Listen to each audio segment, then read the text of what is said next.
Patanjali's Yoga Aphorisms. Introduction. Before going into the Yoga Aphorisms, I shall try to discuss one great question, upon which rests the whole theory of religion for the yogis. It seems the consensus of opinion of the great minds of the world, and it has been nearly demonstrated by researches into physical nature, that we are the outcome and manifestation of an absolute condition, back of our present relative condition, and are going forward to return to that absolute. This being granted, the question is, which is better, the absolute or this state? There are not wanting people who think that this manifested state is the highest state of man. Thinkers of great caliber are of the opinion that we are manifestations of undifferentiated being, and the differentiated state is higher than the absolute. They imagine that in the absolute there cannot be any quality, that it must be insensate, dull, and lifeless, that only this life can be enjoyed, and therefore we must cling to it.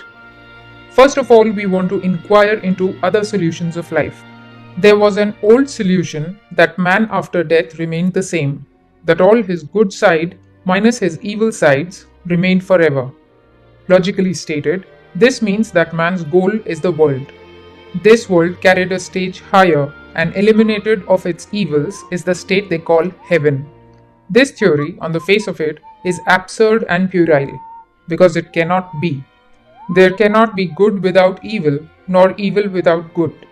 To live in a world where it is all good and no evil is what Sanskrit logicians call a dream in the air. Another theory in modern times has been presented by several schools, that man's destiny is to go on always improving, always struggling towards but never reaching the goal.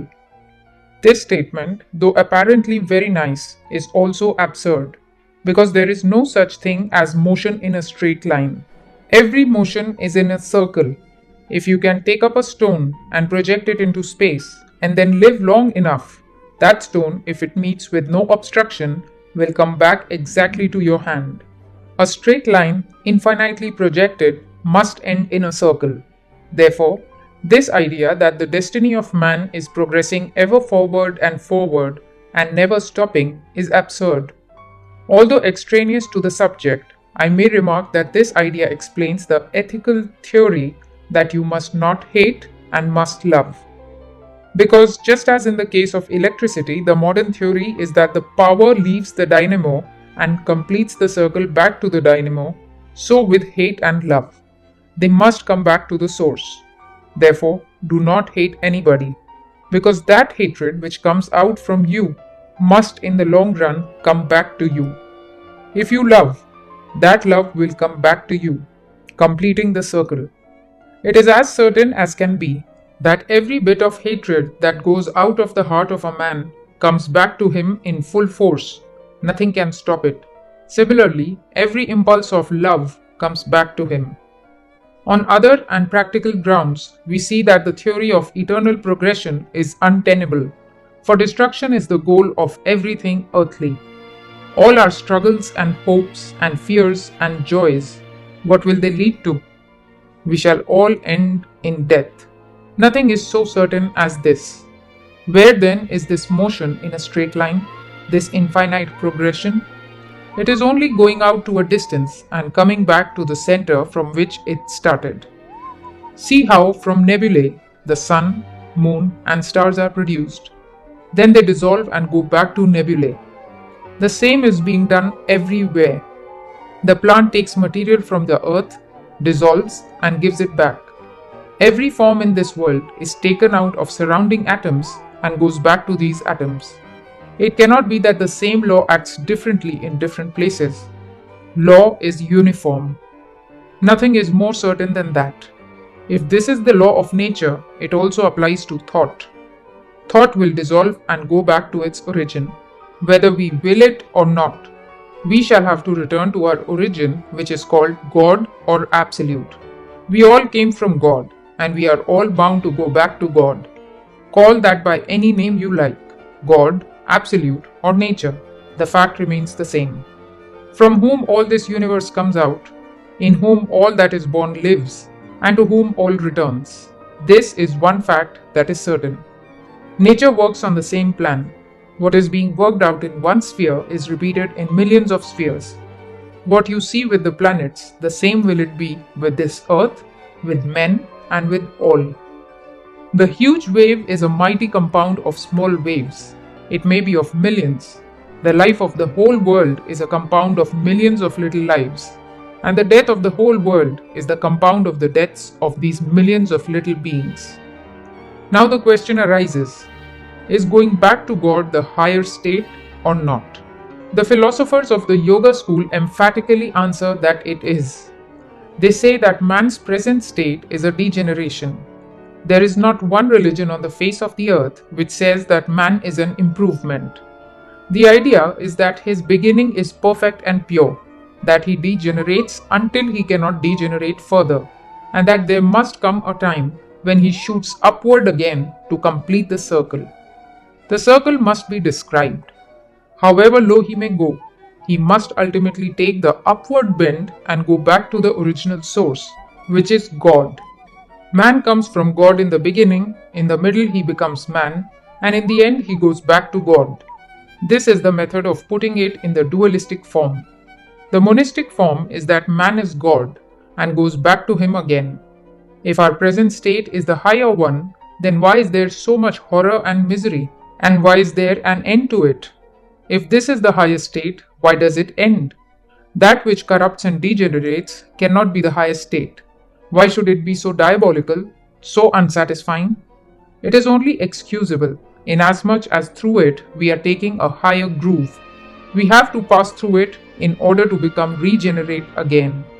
Put a seed into the ground and it disintegrates, dissolves after a time, and out of that dissolution comes the splendid tree. Every soul must disintegrate to become God. So it follows that the sooner we get out of this state we call man, the better for us. Is it by committing suicide that we get out of this state? Not at all. That will be making it worse. Torturing ourselves or condemning the world is not the way to get out. We have to pass through the slough of despond, and the sooner we are through, the better.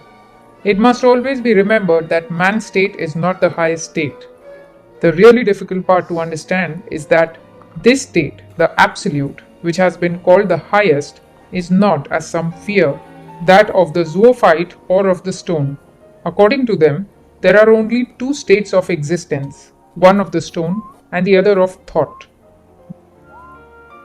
Right have they to limit existence to these two? Is there not something infinitely superior to thought? The vibrations of light, when they are very low, we do not see. When they become a little more intense, they become light to us. When they become still more intense, we do not see them. It is dark to us. Is the darkness in the end the same darkness as in the beginning? Certainly not. They are different as the two poles. Is the thoughtlessness of the stone the same as the thoughtlessness of God? Certainly not. God does not think. He does not reason. Why should he? Is anything unknown to him that he should reason? The stone cannot reason. God does not. Such is the difference. These philosophers think it is awful if we go beyond thought. They find nothing beyond thought. There are much higher states of existence beyond reasoning. It is really beyond the intellect that the first state of religious life is to be found. When you step beyond thought and intellect and all reasoning, then you have made the first step towards God, and that is the beginning of life. What is commonly called life is but an embryo state. The next question will be, what proof is there that the state beyond thought and reasoning is the highest state? In the first place, all the great men of the world, much greater than those that only talk, men who moved the world, men who never thought of any selfish ends whatever, have declared that this life is but a little stage on the way towards infinity, which is beyond. In the second place, they not only say so, but show the way to everyone, explain their methods, that all can follow in their steps. In the third place, there is no other way left. There is no other explanation. Taking for granted that there is no higher state, why are we going through this circle all the time? What reason can explain the world? The sensible world will be the limit to our knowledge if we can go farther, if we must not ask for anything more. This is what is called agnosticism. But what reason is there to believe in the testimony of the senses? I would call that man a true agnostic who would stand still in the street and die. If reason is all in all, it leaves us no place to stand on this side of nihilism. If a man is agnostic of everything but money, fame, and name, he is only a fraud. Kant has proved beyond all doubt that we cannot penetrate beyond the tremendous dead wall called reason. But that is the very first idea upon which all Indian thought takes its stand and dares to seek and succeeds in finding something higher than reason, where alone the explanation of the present state is to be found. This is the value of the study of something that will take us beyond the world. Thou art our Father, and wilt take us to the other shore of this ocean of ignorance. That is the science of religion, nothing else.